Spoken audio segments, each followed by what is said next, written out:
dixo Eva,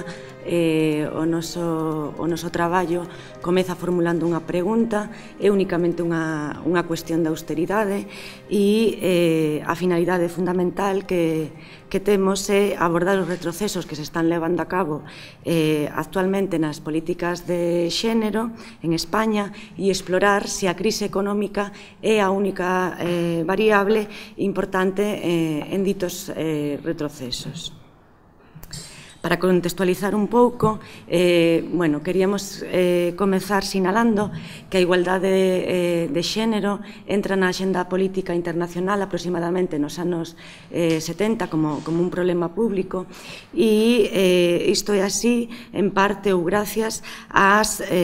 presións levadas a cabo polo movimento feminista da segunda onda, un movimento de carácter internacional que, entre outras cousas, denunciou a perspectiva androcéntrica sobre a cal se estaban asentando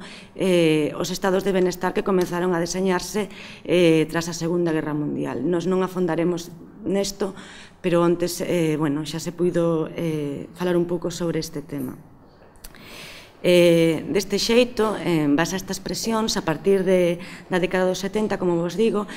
boa parte dos países democráticos occidentais comenzaron a desenvolver as políticas de xénero, é dicir, unhas políticas específicas para promover a igualdade entre mulleres e homes nestas sociedades do benestar e corrixir esas desigualdades de xénero. Polo tanto, as políticas de xénero poden ser vistas como un tipo de políticas sociais que comenzan a implementarse no marco dos estados de benestar e que dan lugar a que se xere unha nova área competencial. Dende a literatura especializada en políticas de xénero e especialmente dende a disciplina da ciencia política, tense, ademais de analizar o contido e a evolución destas políticas, tense prestado moita atención aos factores que influen no desenvolvemento destas políticas nun país dado ou dende unha perspectiva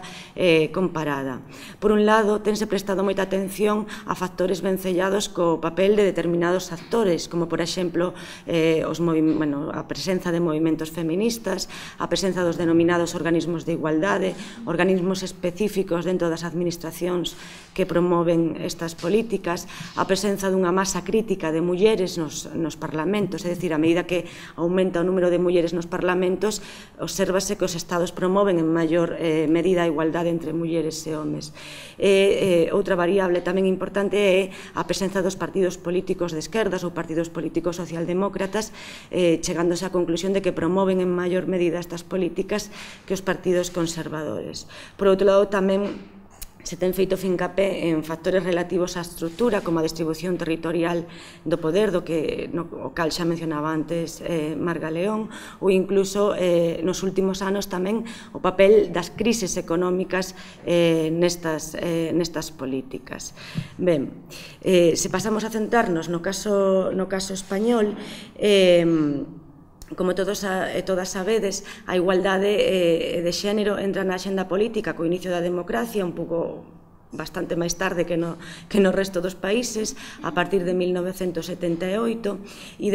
dende ese momento prodúcese unha expansión continuada das políticas de xénero e a partir da década do 2000 levase a cabo unha expansión considerable, sobre todo no ámbito legislativo. Sen embargo, a partir a finais da década do 2000 obsérvase que esta evolución se detén e que además comenzan a producirse importantes retrocesos nalgúnas dimensións claves das políticas de xénero que logo veremos. Ao mesmo tempo que vemos estes retrocesos, obsérvanse tamén unha variación importante en dúas das variables claves ou factores que antes vos mencionamos que a literatura lles dá importancia. Por un lado, evidentemente, está a presenza da crise económica, que se pode datar o comenzo aproximadamente no 2008, e, por outro lado, está a chegada ao poder de forma case masiva dos partidos conservadores, tanto a nivel estatal como autonómico. En canto á crise económica en España, o seu impacto nas políticas de xénero tense analizado pouco, pero os análisis que comenzan a levarse a nivel internacional fan pensar que é unha variable clave, e en canto ao partido político, é unha variable que se ten analizado bastante en España e os resultados aos que se tiñan chegado son un tanto contradictorios. Si ben, por un lado, parece claro que os partidos de esquerdas a nivel estatal, especialmente o PSOE, tiveron un rol fundamental na creación dos chamados organismos de igualdade nos institutos da muller e demais, tamén no incremento da participación das mulleres nos parlamentos ou incluso na inclusión de ámbitos transformativos dentro das políticas de xénero, tamén se dice que a presenza dun partido de esquerdas non é unha condición suficiente para que estas políticas se desenvolvan, ou incluso que estas políticas, decíase que eran unhas políticas de Estado e que, polo tanto, os partidos conservadores non as cuestionaban. Ben, nosotras creemos que nestes momentos sí que é preciso explorar a influencia desta variable. Deste xeito, o obxectivo que nos propoñemos, concretamente, é analizar a influencia da crise económica e da ideoloxía dos partidos políticos nos retrocesos das políticas de xénero en España. O modelo de análisis que levamos á práctica este que vedes aquí, de tal xeito que o noso obxecto de estudo son as políticas de xénero vistas desde unha perspectiva sectorial, non dende unha perspectiva transversal, e analizamos tres dimensións destas políticas: os orzamentos dedicados ás políticas de xénero, a legislación en materia de igualdade de xénero e a presenza dos organismos de igualdade. E as dúas variables ou factores que analizamos, como vos decía, crise económica e ideoloxía. En canto á metodoloxía, decirvos moi brevemente que o noso período de análise é o 2002-2013. Isto permítenos comparar un período de bonanza económica que sería o 2002-2007 e un período de crise económica que sería 2008-2013. As nosas unidades de análisis son o Estado e todas as comunidades autónomas e utilizamos técnicas tanto de tipo cuantitativo, como o análisis de frecuencias, o análisis de regresión logística, e de tipo cualitativo. En cuanto ao cuantitativo, destacar que as unidades de análisis, é dicir, cada comunidade autónoma e o Estado, en cada un dos anos do período analizado é un caso, de tal xeito que podemos comparar un total de 198 casos para o análisis de regresión logística. Ben, se pasamos xa aos resultados e comenzamos coa análise cuantitativa, en primeiro lugar estarían os orzamentos. Vemos que se ven no período de bonanza económica, nun 90% dos casos, os orzamentos adicados ás políticas de xénero se mantiveron ou aumentaron. No período de crise económica, casi nun 75%, o orzamento dedicado a estas políticas disminueu. Polo tanto, este primeiro análisis de frecuencias moi simple indica claramente a influencia da crise económica nesta dimensión das políticas de xénero. Pero, ademais, se nos fixamos na variación porcentual da cantidade económica dedicada ás políticas de xénero e comparamos o período de crisis co de bonanza, vemos no gráfico 2 que en todas as comunidades autónomas no Estado, durante o período de bonanza, o orzamento dedicado ás políticas de xénero aumentou e, además, de forma moi considerable, e, en cambio, no período de crise, en todas as unidades de análisis disminueu esta cantidade económica, excepto en Andalucía, que non só se mantivo, sino que aumentou un 15%. Polo tanto, como vos decía, a variable crise ten unha influencia determinante nestes recortes levados a cabo. Si nos pasamos a fixarnos agora na variable partido político, tamén distinguimos entre período de bonanza económica e período de crisis, e vemos que no período de bonanza as diferencias entre os partidos, segundo a ideoloxía, prácticamente non son significativas. Aínda así vemos que son os partidos de centro-dereita os que teñen un porcentaxe maior de casos nos que se disminúe o orzamento dedicado a estas políticas. En cambio, no período de crise económica as diferencias son moi relevantes. Así vemos que no caso dos partidos de centro-dereita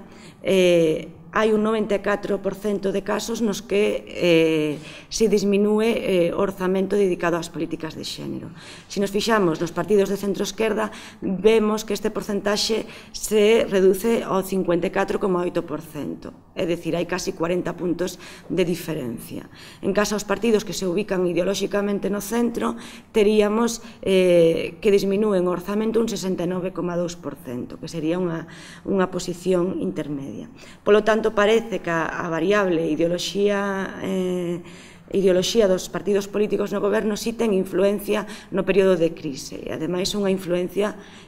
relevante. Para acabar de ver estas relacións, como vos decíamos antes, fixemos un análise de regresión logística, primeiro centrada no período 2002-2013, e o primeiro resultado importante é que, efectivamente, as dúas variables, crise económica e partido político, teñen unha relación estadísticamente significativa cos recortes nas políticas de xénero. Así, se analizamos a influencia concreta, vemos que mantendo constantes os efectos do partido político, cando hai unha crise económica, hai 34 veces máis posibilidades de que se recorten os orzamentos dedicados ás políticas de xénero. Ao revés, mantendo constantes os efectos da crise económica, controlando estes efectos, observamos que cando goberna un partido de centro-dereitas hai 4 veces máis posibilidades de que se recorten os orzamentos que cando goberna un partido de centro-esquerda. Polo tanto, evidentemente, a variable máis importante é a de crise económica, pero a variable partido político tamén ten relevancia. Ademais, se nos centramos únicamente no período de crise, que a efectos orzamentarios aquí puxemos 2009-2003, vemos que cando goberna un partido de centro-dereita hai 13 veces máis posibilidades de que se recorten os orzamentos que cando goberna un partido de centro-esquerda. Polo tanto, como vos decíamos, a variable partido político adquire gran relevancia no período de crisis económica. Pasamos a ver agora a análise cualitativa e a influencia nas outras dimensións. Se ven o análise dos orzamentos, proporcionaba esa información respecto á presencia de retrocesos e os factores que nos poden explicar ditos retrocesos. Hai outras dimensións que son tamén centrais para esta política sectorial e que teñen experimentado cambios que é interesante explorar. A primeira delas refírese á legislación, ao marco normativo específico en materia de igualdade. Dende os anos 2000, as leis de igualdade teñense convertido en instrumentos centrais nesta área competencial, nun dos eixos a partir dos cales se articula e se amplía. De feito, que se teñen aprobado leis de igualdade en prácticamente todas as autonomías, e tamén, como sabedes, unha lei orgánica moi relevante no nivel estatal. Ademais, esas leis tendían a introducir cada vez un concepto de igualdade máis amplo, máis transformador, máis ambicioso, e incluso se planteaban o obxectivo de reformular o proceso político na súa totalidade e incorporar a igualdade como un obxectivo transversal e non solamente sectorial. Co inicio do período de crise podes observar cambios de tendencia respecto a esta xeralización e ampliación do marco normativo.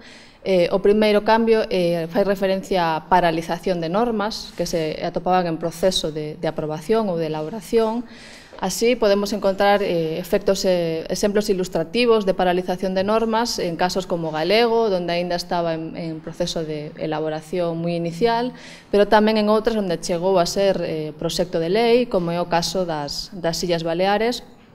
ou tamén da Lei de Igualdade de Trato no nivel estatal. É interesante que, pese a que se producen en contexto de crise, esta paralización de leis, están en clara relación co acordo partido político, de novo, así é o cambio no partido político e na maioría parlamentaria o elemento que explica por que normas que en principio debían ser aprobadas finalmente se viron rexeitadas, marcando un cambio de tendencia nesta ampliación progresiva do marco normativo. Mais alá de que se aproben ou non se aproben novas normas de igualdade, é interesante tamén atender á reorientación do contido dos textos que sí se aproban finalmente. É especialmente ilustrativo o caso das leis que se denominan de apoio á muller embarazada. Como podedes ver, aquí sí que se produce esa ampliación progresiva, sí podemos ver que comezan a aprobarse no 2008 en Castilla e León e que progresivamente van se realizando a súa presencia no nivel autonómico, de modo que contamos incluso agora mesmo con leis que están en proceso de ampliación. Bueno, e por que entender a ampliación do marco normativo como un retroceso en materia de políticas de igualdade? Ben, neste caso, o elemento que é interesante analizar, para lelas en termos de retroceso, é o contido, os elementos que propoñen regular. As leis de apoio á muller embarazada supoñen un xiro copernicano respecto ás políticas de xénero precedentes, en especial en dúas áreas que son centrais para esta política sectorial: as políticas de saúde sexual e reproductiva e as políticas de conciliación. Estas normas teñen en común que o seu obxectivo central, a columna vertebral que as articula, é a protección do dereito á vida do non nacido. Ese é o elemento central que informa o contido da norma. O feito de que así sexa fai que propoñan medidas e enfoques respecto a estas dúas áreas sectoriais certamente diferentes do que viñan sendo as políticas de xénero precedentes, do que era a tendencia existente. Respecto á saúde sexual e reproductiva, as leis de apoio á muller embarazada propoñen, en esencia, proporcionar información ás mulleres gestantes respecto aos recursos e servicios existentes para que poidan continuar co seu embarazo. Neste senso, rompen a tendencia do marco normativo existente que promovía a autonomía das mulleres para decidir sobre a súa maternidade e que contemplaba non solamente a continuación do embarazo, sino tamén a súa interrupción. Neste caso, dado que se centran as normas en promover o dereito á vida, o foco de atención está na continuación da xestación e os recursos céntranse nese obxectivo. Respecto á conciliación, as normas de apoio á muller embarazada céntranse total e absolutamente no rol das mulleres, enfatizando o seu papel como nais e como coidadoras, e, paralelamente, os homes permanecen absolutamente fora da fotografía, non son en ningún momento nomeados como parte desta política pública. Aquí, de novo, é unha ruptura co marco político e normativo existente, un marco que tendera a incorporar o concepto de corresponsabilidade, que tendía a cuestionar que os roles de coidado estiveran solamente vinculados ás mulleres e que intentaba, dende unha perspectiva transformadora, incorporar tamén os homes. Co cal, de novo, se pode entender que hai un claro cambio de enfoque.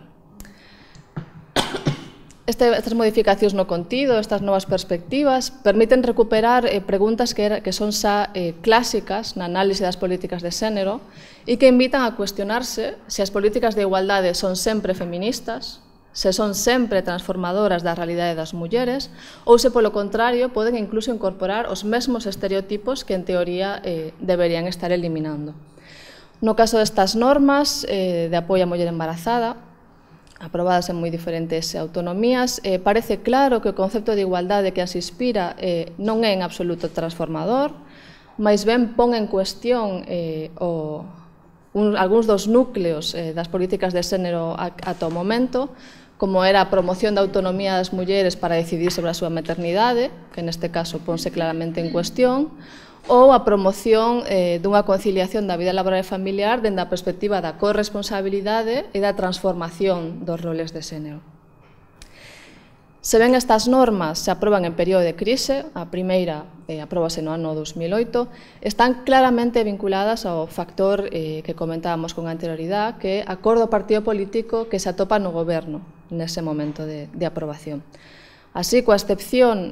da lei aprobada en Castilla-La Mancha, que de feito ten un contido certamente diferente e non incorpora a protección do dereito á vida, todas as restantes leis son aprobadas por executivos e parlamentos de maioría popular. E, de feito, están en estreita conexión coa senda política deste partido político en materia de igualdade, que, como sabedes, está agora mesmo tamén cuestionando o marco normativo respecto á interrupción voluntaria do embarazo, co cal é claramente coherente cos seus obxectivos neste ámbito. Ademais de retrocesos respecto á paralización de normas, a introdución de outras que representan un xiro copernicano respecto ás políticas de xénero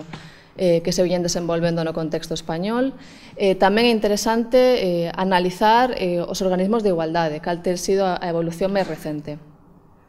Ben, os organismos de igualdade son, sen dúbida, o asente central desta área competencial, o asente que non só deu inicio a este tipo de actuacións, sino que tamén foi clave para a súa consolidación nos últimos 30 anos. Co inicio da crise económica comenzas a poñer en cuestión a necesidade de que haxe organismos de igualdade. De feito, podemos encontrar xa exemplos ilustrativos de como se suprimen directamente este tipo de institucións, como é o caso do Servizo Galego de Igualdade, aquí en Galiza, do Instituto da Muller de Murcia, da Unidade de Xénero de Cantabria, etc. Este tipo de eliminacións enmárcanse na necesidade de aplicar políticas de austeridade, de racionalizar o sector público e diminuir o seu tamaño, e incluso se argumenta que coa eliminación deste tipo de recursos se pode conseguir maior eficiencia na aplicación das políticas de xénero. Se ven o marco de austeridade e a falta de recursos e a inevitabilidade de eliminar este tipo de entidades, de novo, atopamos que existe unha correlación entre a ideoloxía do partido político que toma esa decisión e a supresión de organismos. Neste caso, coa excepción do Ministerio de Igualdade, que foi eliminado por un executivo socialista no nivel estatal, os restantes exemplos de supresión de organismos de longa trayectoria están vinculados de novo a gobernos conservadores. Ben, para concluir, que supoño que xa vamos fora de tempo, destacaríamos dous elementos. O primeiro é o cambio de enfoque respecto ao análise das políticas de xénero. Xa non podemos analizalas solamente na perspectiva de ampliación, de novos ámbitos, de novas axendas, como se viña facendo ata agora, sino que xa parece que a línea de investigación principal teñen que ser os retrocesos, os elementos nos cales se dan pasos atrás. Neste caso, os podemos identificar tanto en materia de orzamentos, como de normativa, como de organismos de igualdade, que son tres piares fundamentais para esta área competencial. Todos estes retrocesos teñen en común que se producen en período de crise, do 2008 en diante. Sin embargo, considerábamos pertinente preguntarnos se eran solamente unha cuestión de austeridade, era unha cuestión de falta de recursos, ou se había outros factores que resultaban importantes. Concluímos que a cor do partido político sí importa, a pesar de que a crise é tamén un factor importante,